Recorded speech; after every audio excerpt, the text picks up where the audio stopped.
시간도 하나님께서 함께 하시길 간절히 바랍니다. 오늘 아침에는 좀 좀 구름이 껴가지고 오늘은 날씨가 안 더울 줄 알았는데 오늘도 날씨가 더웠습니다. 제가 여러분들 모두 하늘에 가고 싶어 하시는 그런 개인적인 이유가 있으시겠지만 제가 하늘에 가고 싶어 하는 이유 중에 하나가 뭐냐면은 뭘까요? 날씨랑 관련이 있습니다. 날씨랑 관련이 있는 이유 때문에 제가 하늘에 가고 싶은데 그게 뭐냐면은 하늘에 가면은 여름이랑 가을이 있을까요? 겨울이 있을까요? 없을까요? 예. 하늘에는 여름도 없고 더운 여름도 없고 추운 겨울도 없습니다. 그래서 1년 내내 마치 그 가을 아침에 여러분 가을 아침에 그 청아한 청량한 그런 그 시원한 느낌이죠. 그런 기분을 매일 느낀답니다. 그래서 제가 그걸 보니까 정말 하늘에 가고 싶어요. 저는 더위를 정말 많이 타거든요. 예, 그래서 저는 어렸을 때 항상 그런 생각을 했습니다. 만약에 제가 나중에 누군가에게 잡혀서 고문을 하거나 저게 선택권을 준다. 너 나중에 얼어 죽을래? 아니면 불에 타 죽을래? 뭐 이런 선택을 해야 되면 나는 뭐 어떻게 해야 되나? 그럼 나는 얼어 죽는 걸 선택해야겠다. 뭐 그런 쓸데없는 생각을 했었는데 아무튼 저는 더위를 정말 싫어합니다. 근데 어떻게 하다 보니까 이 더운 지방에서 많이 있게 됐어요. 필리핀도 그렇지만 중국에서도 저는 더운 데면 어떻게 이게 골라다녔습니다. 예. 근데 그래서 제가 하늘에 가고 싶은 게 이유가 하나가 그겁니다. 저는 가을을 정말 좋아하거든요. 근데 그 가을은 얼마나 좋습니까, 그죠? 춥지도 않고 덥지도 않고. 예. 그러한 하늘에서 저희들이 곧 살 수 있게 되길 간절히 바랍니다. 제가 오늘 이 시간에는 요한복음 1장 11절에 있는 말씀을 잠깐 보도록 하겠습니다. 요한복음 1장 11절에 있는 말씀입니다. 신약성경 요한복음 1장 11절 함께 읽도록 하겠습니다. 요한복음 1장 11절 함께 읽겠습니다. 자기 땅에 오매 자기 백성이 영접지 아니하였으나. 자, 여기서 말하는 이 자기는 누굴까요? 예수님이겠죠, 그죠? 예수님께서 이 구약의 예언에 있는 대로 예언된 때에 맞춰서 그 정확한 때에 예수님께서 이 땅에 오셨습니다. 근데 여기 말씀 읽은 것처럼 예수님께서 이 땅에 오셨는데 백성들이 예수님을 영접했습니까? 어땠습니까? 영접 안 했습니다, 그죠? 유대인들 하나님께서 그 유대 백성들을 이 세상에 그 당신의 택한 자들로 택한 백성으로 그렇게 선택하셨습니다. 그죠? 얼마나 큰 특권입니까? 근데 그들이 정작 예수님이 오셨는데 예수님을 영접하지 않았어요. 근데 사실 그들이 뭐 세상에 취해서 그 세상에 너무 취해서 그 방황하고 방탕하다가 깜빡 잊어서 영접을 안 한 걸까요? 아니면은 어떤 걸까요? 사실 유대인들은 1000년이 넘게 예수님을 기다리고 있었습니다. 1000년이 넘는 그 세월 동안 메시아가 오기를 간절히 기다리고 있었습니다. 근데 정작 메시아가 왔는데 그들 알아보지 못했어요. 왜 알아보지 못했는가? 그들이 원했던 사람이 아니었습니다. 예. 그들은 어떠한 메시아를 원했는가 하면은 그 당시에 이스라엘이 어디에 밑에 있었습니까? 로마.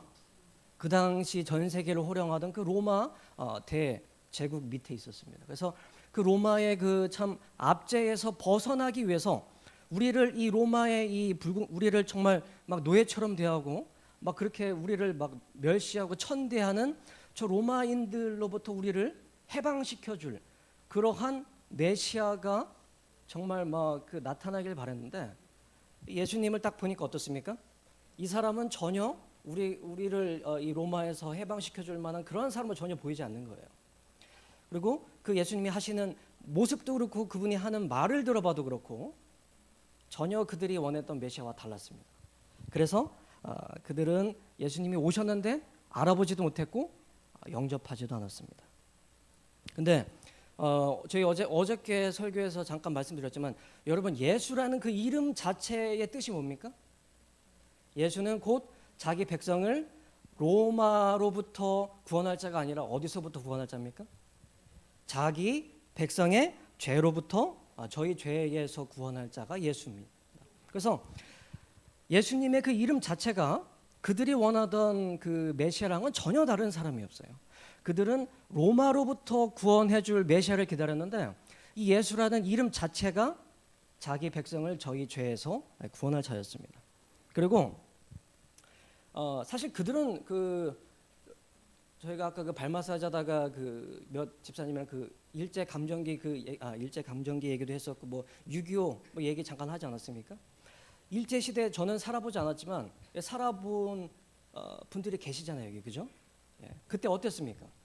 로마가 아니고 일본의 그 압제를 받을 때 참 얼마나 그 뭐랄까요? 말할 수 없는 그 분노, 원통함 뭐 그런 게 있지 않았습니까? 이스라엘 백성도 똑같이 있었습니다. 우리가 그들이 빨리 이 로마로부터 해방될 날만 그렇게 손꼽아 기다리고 있었는데, 근데 참 예수님은 그들을 로마에서 해방시켜 주는 건 전혀 관심이 없으셨어요. 그러니까 예수님은, 왜냐하면 예수님께서 보실 때는 그들이 생각할 때는 그들이 로마로부터 벗어나는 게 가장 시급한 일이었는데 예수님께서 보시니까 그거보다 더 시급한 일이 있었습니다. 그게 뭐냐면은 바로 죄로부터 구원을 하는 겁니다. 왜냐하면 정작 진짜 그들을 죽이고 힘들게 하는 건 뭡니까? 죄입니다. 이 로마로부터 해방하는 게 그게 시급한 문제가 아니라 그들을 하루라도 한시라도 빨리 죄로부터 건져내는 게 더 시급한 일이었기 때문에 예수님은 거기에다만 초점을 맞추셨습니다. 그들이 로마로부터 해방하는 건 예수님의 관심사가 아니었습니다. 그래서 여러분, 저희들은 이스라엘 백성들처럼 우리가 직면한 문제에만 초점을 맞출 수가 있습니다. 내가 지금 직면한 뭐랄까요, 건강상의 문제, 예를 들어서 내 몸에 암이 걸렸다. 그러면 내가 생각할 때는 이 암 때문에 내가 죽을 것 같은 거예요. 그래서 그러니까 이것만 보이겠죠, 그죠? 어떻게든 이 내가 질병에서 낫는 게 지금 내 인생의 가장 큰 문제처럼 생각될 수 있습니다. 근데 좀 더 이 고차원적으로 예수님의 시선으로 바라볼 때는 뭐가 더 큰 문제입니까? 죄 문제가 더 큰 문제예요. 왜냐하면 그 암은 여러분이 정말 기도를 간절히 해서 하나님께서 그 기도를 들어주셔서 암이 나도 어떻습니까? 죄 문제가 해결되지 않으면 또 죽어요. 그죠? 그리고 다시 못 살아납니다. 근데 만약에 죄 문제가 해결됐어요. 근데 암 문제는 해결되지 않았습니다. 그러면은 암으로 죽어도 어떻게 됩니까? 그 사람은 다시 일어납니다. 그리고 두 번 다시 죽지 않습니다. 그래서 예수님의 입장에서 봤을 때는 예수님이 보시는 문제가 더 큰 문제예요. 그래서 우리가 보는 문제는 좀 덜 시급한 문제입니다. 근데 그래서 이 이스라엘 백성들은 로마로부터 압제받는 그런 고통, 고난 그런 것 때문에 너무 괴로워하고 스트레스를 받았는데 예수님께서 보실 때는 오히려 그게 그들에게 유익이 됐습니다. 그 사도 바울이 참 이해하기 힘든 그런 얘기를 하지 않습니까? 사도 바울이 뭐라 그러죠? 고난 당한 것이 뭐라고 합니까? 내게 유익이라. 이 고난 당한 게 유익했다고 이 사도 바울이 나중에 그 고백을 합니다. 이 사도 바울은 여기 있는 저와 여러분 중에는 가장 훨씬 더 많은 고난을 당한 사람입니다. 그죠? 근데 이 사도 바울이 고난 당한 것이 유익이랍니다. 많은 경우에 우리의 신앙생활에서 많은 경우에 고난은 정말로 유익합니다. 저한테도 그렇고 저희 어머니가 이제 종종 저한테 이런 말씀을 하세요. 너는 아마 그러한 고통, 고난을 안 겪었으면은 절대 교회 하나님을 믿지 않았을 거라. 저는 거기에 100번 공감합니다. 왜냐면 제가 말씀드렸지만 저는 교회 다니는 게 정말 너무 싫어서 도망 다니다가 끌려온 사람이거든요. 예. 저는 이 교회에서 찬미가 부르고 이 교회에서 앉아 있는 거 너무 싫어서 닭살이 돋았던 사람입니다. 생각해 보세요. 얼마나 싫으면 이 몸에 닭살이 돋았겠습니까? 그 정도로 소름 돋았어요. 교회 안에 있는 것 자체가. 그리고 제가 가장 이해가 안 가는 거는 막 간증하고 하나님 사랑 얘기하면서 막 우는 사람들. 그러면 그런 사람들 보면 경멸했습니다. 감동받는 게 아니죠. 경멸. 어떻게 저 사람들 얼마나 저기 빠졌길래 뭐 저렇게 하나님 얘기하면서 우나. 하나님 사랑 얘기했는데 사실 그 사람들은 하나님 자기도 못 봤으면서 그랬던 사람이거든요. 그래서 어머니가 저에게 종종 얘기합니다. 너는 그렇게 고생한 게 하나님의 은혜다. 그게 아니었으면 넌 아마 절대 하나님 안 믿었을 거다. 사도 바울도 그랬고 많은 경우에 그랬습니다. 제가 아는 많은 분들도 사업이 잘 될 때는 맨날 골프만 치러 다녔어요. 이걸 종종 얘기하는데 근데 사업이 쫄딱 망하니까 그래서 사업이 잘 되는 교회도 잘 안 나오셨습니다. 맨날 골프 여행 국내뿐만 아니라 해외로 골프 여행 다니고 그러느라고 교회를 안 오세요. 근데 사업이 쫄딱 망하고 그러니까 그리고 이제 언젠가 소식을 듣게 되는데 그분이 매일 새벽 기도에 참여하신대요. 제가 그거 듣고 깜짝 놀랐습니다. 어떻게 그런 분이 새벽 기도를 매일 나가실 수가 있는가? 영적으로 보면 그래서 고난이 유익합니까? 예, 유익합니다. 그래서 예수님은 그 고난은 물론 그들이 그것 때문에 참 힘들고 그렇지만 그거는 지금 당장 해결 안 해도 괜찮습니다. 그리고 오히려 해결 안 하고 그냥 놔두는 게 이스라엘 백성들에게 유익한 경우가 많았습니다. 예. 근데 정말 중요한 시급한 문제는 뭔가 하면은 죄 문제를 해결하는 겁니다. 자, 어쨌든 여기서 저희가 주목해야 될 것은 무엇인가 하면은 하나님께서 택하신 그 백성들, 이방인들과 다르다고 하는 그 사람들은 자기들을 로마에서 해방시켜줄 그런 메시아를 기다렸고 근데 예수님이 이 땅에 오신 목적은 그들을 로마에서 해방시키는 게 아니라 죄로부터 해방시켜 주시기를 원했습니다. 이스라엘 백성들이 메시아를 원했던 목적은 세 가지가 있습니다. 첫 번째는 그들이 왜 그렇게 간절히 메시아를 기다렸는가? 첫 번째 목적은 로마로부터 해방되기 위해서. 두 번째는 그래서 그러한 메시아가 나타나서 자기들을 로마로부터 해방시켜주고, 두 번째는 로마뿐만 아니라 주변에 있는 이방 국가들을 다 무력으로 정복하기를 원했습니다. 마치 지금 러시아가 우크라이나를 그렇게 무력으로 공격하는 것처럼 그렇게 이방 나라들까지 다 무력으로 정복하기를 원했습니다. 그래서 마지막 세 번째로 궁극적으로는 지상 최고의 강대국을 건설하길 원했습니다. 예, 그게 이스라엘 백성들이 원했던 거예요. 로마를 그 당시에 가장 강대국이었던 로마를 무너뜨리고 지상 최강국을 만드는 게 그들의 목적이었습니다. 근데 예수님께서 오신 목적은 뭡니까? 로마가 아니라 죄에서 구원하기 위해서 오셨고 지상 최강국을 건설하는 게 아니라 눈에 보이지 않는 마음에 임하는 은혜의 왕국을 건설하기 위해서 오셨다는 겁니다. 그래서 그들이 메시아를 기다렸던 목적과 메시아가 오신 목적은 완전히 달랐습니다. 근데 이것을 저희가 잘 생각해 봐야 됩니다. 오늘날 예수님을 믿는 신앙인들도 그 당시 이스라엘 백성들처럼 이 다른 목적을 가지고 메시아를 기다리는 경우가 많이 있습니다. 그런 사람들이 많이 있을까요? 그런 사람들이 많이 있습니다. 이스라엘 백성들이 죄로부터의 구원이 아니라 로마로부터의 해방을 그렇게 간절히 기다렸습니다. 근데 지금 오늘날에도 내가 갖고 있는 죄로부터 구원받기를 원하는 것보다는 지금 내가 처한 이 환경이 너무나 힘들어서 내가 사는 이 삶이 너무나 힘들고 고달프고 또 내가 지금 처한 그런 금전적인 상황, 내가 처한 그 가정적인 문제, 건강적인 문제, 사업의 문제 이런 게 더 커가지고 그런 것들을 해결하기 위해서 교회 다니는 사람들이 있습니다. 그래서 교회 다니면 뭔가 교회 다니고 정말 뭐 헌금 많이 하고 이렇게 하면은 하나님께서 우리 집의 문제를 해결해 주시지 않을까? 하나님께서 내 사업을 잘 되게 해주시지 않을까? 그러한 목적을 가지고 교회 오는 사람들이 있습니다. 또 이스라엘 백성들이 무엇을 원했습니까?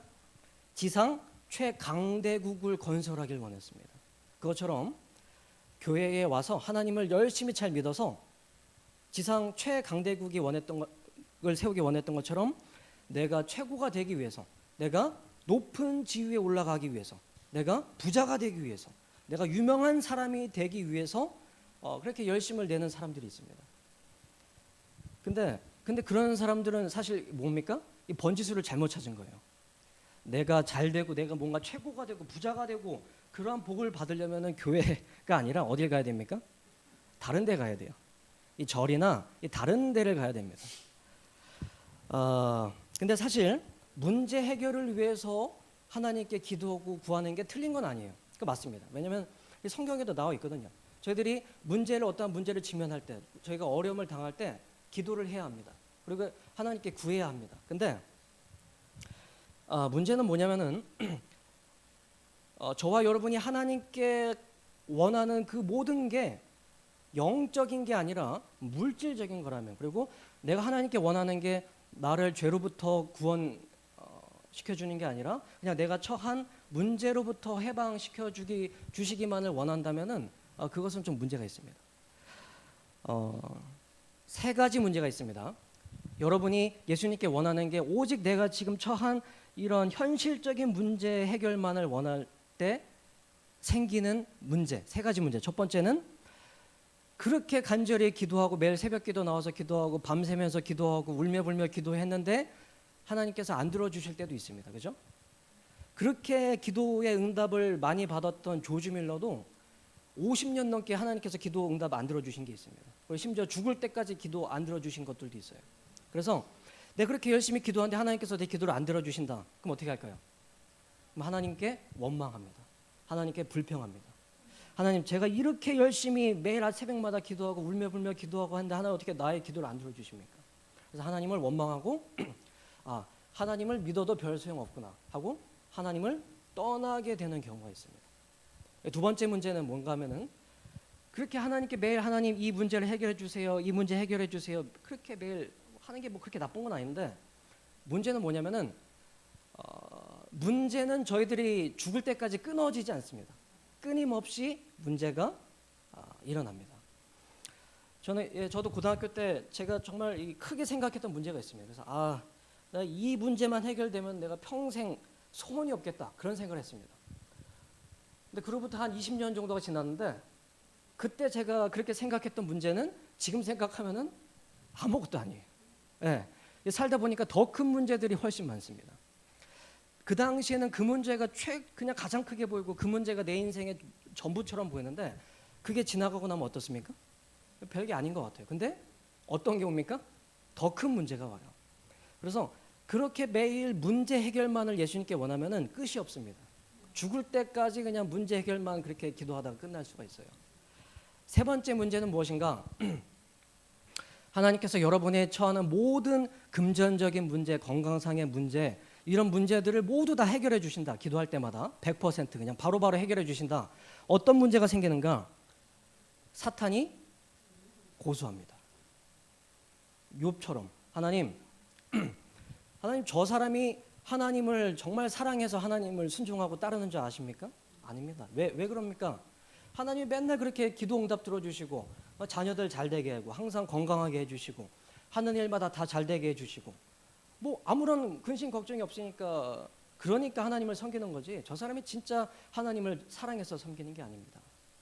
그럼 하나님께서 어떻게 합니까? 그걸 증명해 보이실 방법이 없어요. 그죠? 욥이 고난을 당한 이유도 그것입니다.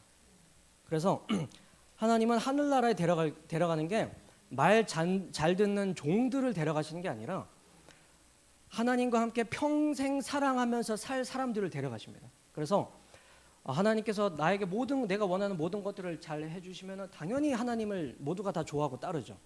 근데 그건 진정한 하나님은 저희들의 마음을 아시지만 이 사탄이나 다른 천사들은 저희들의 마음과 생각을 읽지 못하잖아요. 그러니까 겉으로 봤을 때는 이 사람이 하나님이 맨날 이렇게 문제 해결을 해주시고 잘 해주니까 하나님을 따르는 거지, 진짜로 이 사람이 하나님을 정말 사랑하는지 안 하는지 알 수가 없습니다. 그래서 이제 사단이 고소를 하게 됩니다. 그래서 예수님께서 문제 해결보다 더 관심 있게 두시는 건 뭐냐면은 우리의 마음에 근본적인 문제 해결을 해주시길 원하는 겁니다. 그게 뭐냐면은 바로 은혜의 왕국을 건설하는 겁니다. 자, 이 은혜의 왕국이 여러분의 마음에 건설되면 어떤 일이 일어나는가? 문제는 그대로 있습니다. 예. 여러분, 하나님을 잘 믿는다고 해서 만사 형통하는 게 아닙니다. 여러분, 하나님 잘 믿고 11조 잘 내고 하면은 만사 형통하고 뭐 여러분의 자녀들도 다 잘 되고 대대손손 복 받습니다. 그렇게 설교하는 설교자들도 있습니다. 근데 그거는 그 설교자들의 말이고 성경은 그렇게 얘기를 하진 않아요. 하나님의 뜻대로 신실하게 사는데도 여전히 똑같은 문제를 안고 있는 사람들이 있습니다. 왜냐하면 예수님의 초점은 문제 해결이 아니시거든요. 문제는 그대로 있는데 은혜의 왕국이 마음에 건설이 되면, 그러니까 이 은혜의 왕국을 건설한다는 것은 예수님께서 우리 마음에 계신다는 의미입니다. 예수님께서 우리 마음에 계시면은 문제는 그대로 있습니다. 내 눈앞에. 저는 내 몸은 여전히 병들고 아프고, 그다음에 우리 집은 여전히 풍지 박살나서 힘들고, 여전히 내 사업의 문제는 여전히 그대로 있고, 문제들은 여전히 있는데 내 마음이 더 이상 초조하거나 불안하거나 근심되거나 우울하지 않다는 겁니다. 문제는 똑같이 있는데 마음이 변화된 거예요. 그래서 내 눈앞에 문제는 여전히 있는데 나는 내 마음엔 평안이 있고 화평이 있고 기쁨이 있고 즐거움과 행복을, 그다음에 감사가 있게 만드는 것이 바로 이 은혜의 왕국이라고 하는 것입니다. 그래서 여러분 영적으로 보면은 이게 훨씬 더 높은 차원의 문제 해결입니다. 제가 말씀드린 것처럼 문제 해결은 아무리 해도 저희들이 죽는 그 순간까지 끊어지지 않습니다. 하지만 이 은혜의 왕국을 하나님께서 우리 마음에 건설해 버리시면은 그 이후로는 이런 사람을 감옥에 집어넣어놔도 어떻게 됩니까? 감옥 안에서 찬미를 부르게 돼요. 그게 누굽니까? 바울과 실라. 그렇지 않습니까?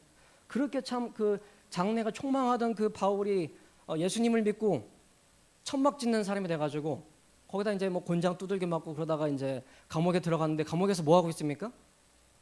자기 신세 한탄하고 있는 게 아니라, 야, 내가 예수님을 안 만났으면 지금 내가 국회의원이 돼가지고 떵떵거리면서 종 수십 명 부르면서 잘 살 텐데, 그렇게 신세 한탄하는 게 아니라 거기서 찬미가를 부르고 있는 거예요. 은혜의 왕국이 건설돼 버리면 그런 변화가 일어납니다. 그리고 그러한 은혜의 왕국이 건설된 이후에 죽음을 맞이했던 자들이 누구냐면 바로 순교자들입니다. 순교자들. 여러분, 순교자들이 순교 당하기 전에 기도 안 했을까요? 기도했겠죠. 얼마나 많이 기도했겠습니까? 여러분, 내일 여러분이 어디 그 공중 처형을 당한다고 생각해 보십시오. 당신 내일까지 우리가 시간을 주겠다. 만약에 내일까지 하나님을 믿는 그 믿음을, 그 신앙을 저버리지 않으면은 당신 내일 공개 처형이다. 여러분이 그렇게 만약에 그런 얘기를 들었다면 잠이 오겠습니까? 잠이 안 오겠죠. 밤새도록 기도하겠죠. 이 순교자들 기도 안 했겠습니까? 하나님, 어떻게 기적을 베풀어 주셔라도 제가 순교 당하지 않게 해주십시오. 그런 기도했을 거 아니에요, 그죠?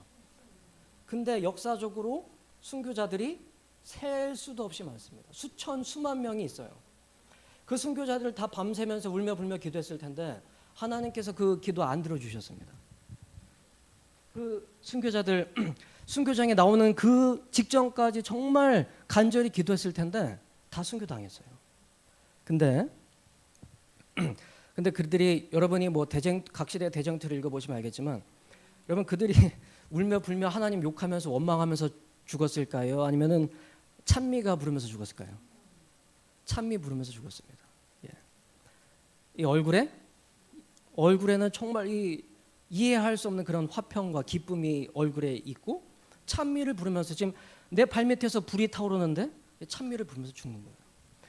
그래서 그 발밑에 불을 질렀던 사람들이 그걸 보고 충격을 받습니다. 아니, 도대체 이 사람이 믿는 하나님은 도대체 어떠한 분이길래 지금 발밑에서 불이 올라오는데 찬미를 부를 수가 있는가? 그래서 거기서 충격을 받고 그 자리에서 회개하고 이 교인이 되는, 성도가 되는 그러한 사건들이 많이 있습니다. 물론 하나님께서 그때 정말 기적처럼 막 천사를 보내주셔서 그 순교당하는 사람들을 천사를 통해서 이렇게 구원해 주시면 그것도 참 놀라운 기적이죠, 그죠? 근데 그보다 더 큰 기적이, 그렇게 문제가 해결되지 않고 죽는데도 마음에 기뻐하면서 이 찬미를 부르면서 죽는 그 광경을 보고 훨씬 많은 사람들이 그걸 보고 전도가 됐습니다. 그게 하나님이 하시는 일입니다. 마음에 은혜의 왕국이 이르러 올 때 그렇게 됩니다. 여러분 그 찬미가 저는 찬미가를 더 좋아합니다. 이 복음성가보다. 왜냐면은 이 복음성가도 근데 그 뭐 구구절절한 사연이 있는 복음성가들도 있어요. 근데 이 찬미가들은 정말 그 구구절절한 그러한 그 배경 이 이야기가 있는 그러한 이 찬미가들이 많이 있습니다. 이 찬미가 중에 하나님을 찬양하고 뭐 내가 고난 중에 기뻐하고 즐거워하고 하나님의 은혜를 뭐 찬양하고 그런 가사들이 있는데 그러한 가사들을 참 은혜로운 가사들을 쓴 그 작사가들이 다 만사 형통하고 몸이 건강하고 다 그렇게 행복하고 잘 살아서 그런 가사를 쓴 게 아니에요. 사실은 정반대의 상황에서 그런 찬미가들을 쓴 경우가 허다합니다. 그 중에 하나가 뭐냐면은 내 평생에 가는 길이에요. 제가 가장 좋아하는 찬미가 중에 하나인데 642장 내 평생에 가는 길. 그 후렴구가 내 영혼 평안해. 내 영혼 평안해. 그 아시죠? 예. 근데 그 가사를 쓴 그 사람이 이제 스패포드라는 사람인데 그 사람이 정말 마음이 평안하고 정말 이 하는 일이 다 잘 되고 가정이 행복하고 그래서 내 영혼이 평안하다고 쓴 게 아니에요. 그 가사를 쓸 때는 절대 행복하거나 평안할 수 없을 때 썼습니다. 언제 쓰셨는지 압니까? 그 가사를? 이 사람이 원래 저기 미국의 변호사거든요. 근데 그 유명한 그 19세기의 유명한 그 전도자 무디 목사의 절친이었습니다. 근데 어느 날 이제 시카고에 큰 불이 났어요. 그래서 이 스패포드라는 사람이 하던 공장이 다 불에 탔습니다. 전소가 됐어요. 그리고 변호사 사무실도 전소가 됐습니다. 그리고 이 무디 목사가 영국에서 전도회를 하는데 도와달라고 편지를 보냈어요. 그래서 편지를 받고 자기는 바빠서 못 가고 자기의 아내와 5명의 딸일 겁니다. 5명의 딸을 먼저 보냈습니다. 배를 태워서. 근데 한 달 후에 얼마 후에 이제 영국에 먼저 도착한 아내한테 편지가 와서 봤는데 편지를 읽어보니까 자신의 4딸이 바다에서 다 빠져 죽었다는 겁니다. 그 배가 이 영국으로 가다가 그 바다에서 파손돼 가지고 다 빠져 죽은 거예요. 근데 아내만 살고 4명인가 5명의 딸이 다 죽었습니다.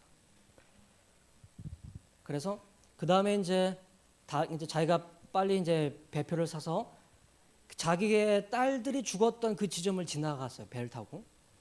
여러분 그 하루 아침에 4명의 딸을 잃은 그 스패포드의 마음이 어떻겠습니까? 내 영혼 평안해라고 할 수 있겠습니까? 여러분이라면은?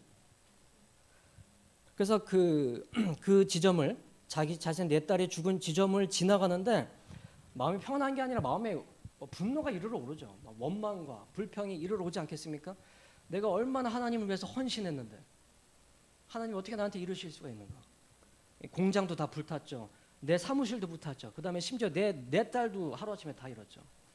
화가 나가지고 갑판에 올라왔는데 하늘을 봤는데 이제 달이 비쳤습니다. 근데 말로 형용할 수 없는 이 마음의 평안과 감사와 위로가 느껴졌대요. 그래서 원래는 이 분노와 이 증오와 이 원망 이런 게 잔뜩 끌어올려서 하나님께 막 소리 지르고 막 삿대질 하려고 갑판으로 올라왔는데 생각지도 못한 그러한 마음의 평안과 위로가 찾아와서 그 감정을 잊지 않고 기억하기 위해서 곧장 다시 내려가서 쓴 게 내 영혼 평안의 이 가사입니다. 그러니까 전혀 평안하지 않을 때에 쓴 거예요. 어떻게 된 겁니까? 하나님께서 그의 문제를 해결해 주신 건 아닌데 그의 마음에 은혜의 왕국이 임한 것입니다. 그래서 제가 말씀드리는 건 무엇인가 하면은 저희들이 살면서 문제 해결이 되는 게 중요합니다. 금전상의 문제, 건강상의 문제, 가족의 문제, 여러 가지 문제들이 있죠. 그런 문제들이 해결되는 게 참 중요해요. 근데 더 그거보다 중요한 건 무엇인가 하면은 내 마음 가운데 있는 이 죄의 문제가 해결되는 게 더 중요합니다. 그리고 하나님께서 한번 우리들의 마음에 은혜의 왕국을 건설해 놓으시면은 그 이후로는 그 어떤 문제가 들이닥쳐도 평안할 수가 있습니다. 예. 하나님께서 한번 은혜의 왕국을 건설해 놓으시면은 이 왕국은 웬만해서 무너지지 않습니다. 무너질 수도 있어요. 한눈 팔면 무너질 수도 있습니다. 근데 내가 예수님께 초점을 맞추고 살아가고 있는 한 이 은혜의 왕국은 무너지지 않습니다. 그럼 그 이후로는 비바람이 들이닥치던 스페포드처럼 하루에 그냥 자녀들을 잃던 정말 그 바울처럼 감옥에 들어가 앉아 있던 여전히 하나님께 감사하고 평안할 수 있다는 겁니다. 근데 이게 중요한 이유가 뭐냐면은 이게 사실 본질적인 치료입니다. 치료. 내 몸은 여전히 아프고 병들었지만 그럼에도 하나님께 감사하고 내 몸은 봤을 때 나아지는 것 같지 않아요. 그대로 있는 것 같습니다. 내 몸은 여전히 아픈 것 같고 여전히 병들어 있을지라도 그래도 하나님의 은혜와 사랑으로 인해서 감사하고 기뻐하고 찬양하면은 어떻게 될까요? 그러면은 그것 때문에 사실 병이 치료가 됩니다. 그래서 이건 제가 어떻게 깨달았냐면 제가 여기 앉아가지고 저희 원장님의 강의를 많이 듣다가 깨달은 겁니다. 이 원장님은 한 20여 년 동안 이 건강 강의를 하셨지 않습니까? 그래서 이 20년 동안 그 수많은 그 환자들을 지켜보니까 어떠한 사람이 가장 병이 빨리 낫는가? 그 공통점이 뭔가 하면은 감사하고 기뻐하는 사람들. 내 몸은 여전히 아프지만 그럼에도 불구하고 하나님께 감사하고 기뻐하고 그 은혜에 날마다 눈물 흘리고 기도하고 그런 사람들이 그래서 난 이제 하나님의 사랑을 깨달았으니 난 이제 죽어도 여한이 없습니다라고 하는 사람들이 안 죽고 오래 삽니다. 예. 내가 살아야지 바둥바둥하는 삶이 오래 사는 게 아니라 하나님의 은혜를 깨닫고 나니까 하나님 저는 이제 죽어도 여한이 없습니다. 그런 사람들은 오히려 안 죽고 오래 삽니다. 왜냐? 그들의 마음에 이미 본질적인 치료가 이루어졌기 때문입니다. 그래서 우리가 살면서 여러분 그 문제에 너무 그 초점을 맞추고 살아가면 안 됩니다. 왜냐? 그 문제가 해결되면 참 하나님께 감사하고 좋겠죠. 근데 그 문제 이후에 또 다른 문제가 또 옵니다. 그죠? 그럼 그때 또 기도하겠죠. 저희들이 가장 하나님께 많이 하는 여러분이 그 양심적으로 아마 다들 공감하실 거예요. 하나님 이 문제만 해결해 주시면 제가 정말 열심히 내겠습니다. 하나님 이 문제만 해결해 주시면 하나님께 그 각오를 하잖아요. 그죠? 근데 그 문제가 해결되면 어떻게 합니까? 하나님 감사합니다. 이제 며칠 지나면 또 이제 사그라져요. 더 큰 문제가 나타납니다. 그러면 하나님 이 문제만 해결해 주시면 제가 정말 제가 뭐 땅을 팔아서 뭐 11금이 아니라 10에 뭐 2조, 3조, 4조를 드리고 제가 앞으로 정말 헌신하면서 열심히 교회 생활을 하겠습니다. 그렇게 막 각오를 하죠. 왜냐? 그렇게 해야지 하나님께서 들어주실 것 같으니까. 근데 그거 들어주시면 또 어떡합니까? 물론 그 각오 지키는 사람도 있는데 대부분은 또 안 지킵니다. 또 그냥 그렇게 살아가요. 예. 그래서 문제 해결보다 더 중요한 것은 내 마음의 본질적인 문제가 해결되는 겁니다. 예.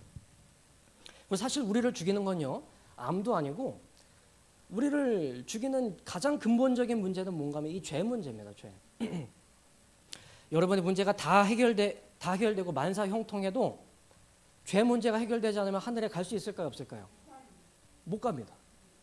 이 죄가 뭐냐면은 본질적인 죄는 뭔가 하면은 원래 이 죄라는 것은 이 방향이 이렇게 안으로 수그러드는 게 아니라 이 밖으로 이 방향이 사랑인데 이 사랑은 이 화살이 내가 아니라 하나님께로 그리고 이웃에게로 향하는 사랑이어야 돼요. 근데 이 사랑이 나에게 집중될 때 문제가 생깁니다. 그래서 그게 죄예요. 원래 이 사랑은 이 생명의 법칙은 서로 연결되는 거. 사랑의 연결고리가 하나님부터 서로 이렇게 연결이 돼야 되는데 이 연결된 고리가 깨져서 이 사랑이 나에게 집중되면 이 연결고리가 깨져버립니다. 그래서 그런 이기적인 사랑을 하는 사람을 하늘에 갖다 놓으면은 어떻게 될까요? 큰 문제가 생깁니다. 그래서 예수님께서 여러분의 문제를 1000번, 100번 다 해결해 주셔도 죄 문제가 해결되지 않으면은 끝내 결국에는 하나님께서 여러분을 하늘에 데려가실 수가 없습니다. 하지만 하나님께서 여러분의 죄 문제를 해결하신다면은 비록 여러분이 지금 직면한 문제는 그대로 있을지라도 여전히 우리 집은 힘들고 여전히 내 몸뚱아리는 아프고 병들고 여전히 그럴지라도 내 마음의 은혜의 왕국이 건설되면 어떻게 됩니까? 결국에는 그 사람은 하늘에 이룰 수 있다는 겁니다. 그래서 오늘 유대인들이 기다렸던 메시아 그리고 예수님께서 이 땅에 오신 목적에 대해서 살펴보았습니다. 자기들을 힘들게 하고 고통스럽게 하는 로마로부터 해방되기를 원했던 그 유대 백성들, 그죠? 근데 저희들도 그들처럼 현실적인 해방을 원할 게 아니라 본질적인 죄로부터의 해방을 더 원해야 된다는 겁니다. 그리고 제가 말씀드린 것처럼 내 문제는 하나님께서 해결해 주시면 더 좋지만 해결해 주시지 않는다 할지라도 여러분 믿음에는 단계가 있는데 여러분 최고 단계의 믿음이 뭔지 아십니까?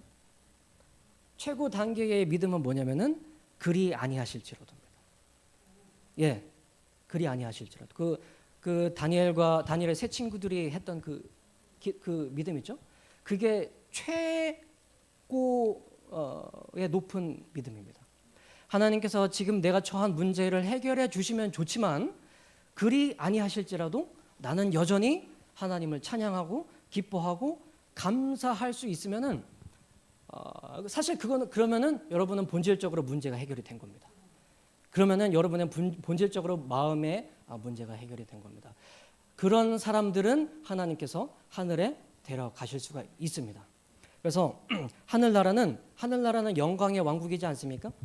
영광의 왕국은 그냥 이 힘든 세상 그냥 억지로 이렇게 살다가 이렇게 하늘나라 가는 게 아니라 내 문제는 여전히 있을지라도 내 마음에 은혜의 왕국이 건설돼 있는 자들이 나중에 영광의 왕국에 이르게 됩니다. 그래서 여러분의 마음에 영광의 왕국이 건설되기를 간절히 바랍니다. 그리고 영광의 왕국이 건설되는 그것은 곧 내 마음에 하나님께서 함께 계시는 겁니다. 제가 어제 말씀드렸죠? 어젠가요? 엊그젠가요? 하나님께서 우리와 함께 계실 때 이르러오는 기쁨이 행복이 얼마나 큰지 말씀드렸습니다.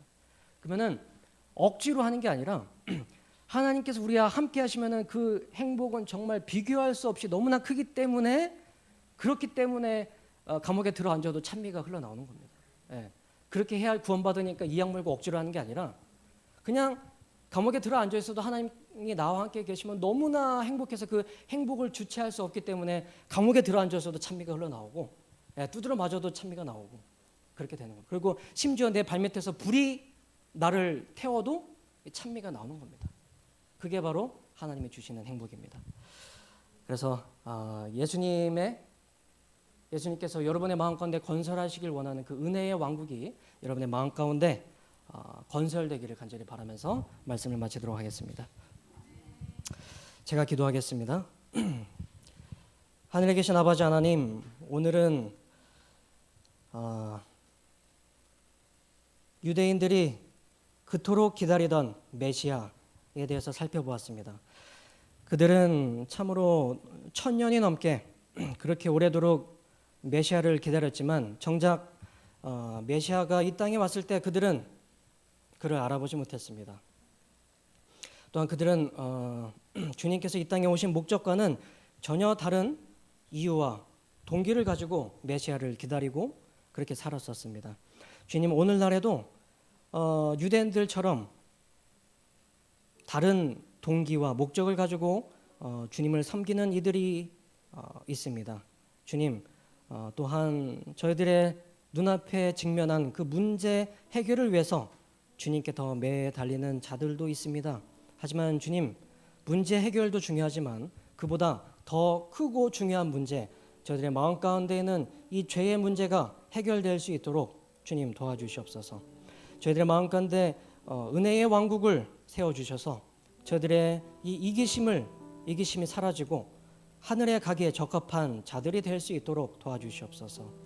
저희들의 마음에 은혜의 왕국이 건설됨으로 저희들의 믿음 또한 그리 아니하실지라도 라는 그러한 믿음의 경지에 이를 수 있도록 도와주사 저희들의 몸은 여전히 아프고 저희들의 집은 여전히 힘들고 저희들이 처한 환경은 여전히 어렵고 힘들 수 있지만 그럴지라도 주님께서 나와 함께 하신다는 그 은혜와 기쁨에 감사하고 즐거워하고 평안을 누릴 수 있는 그런 참된 성도들이 될 수 있도록 도와주시옵소서.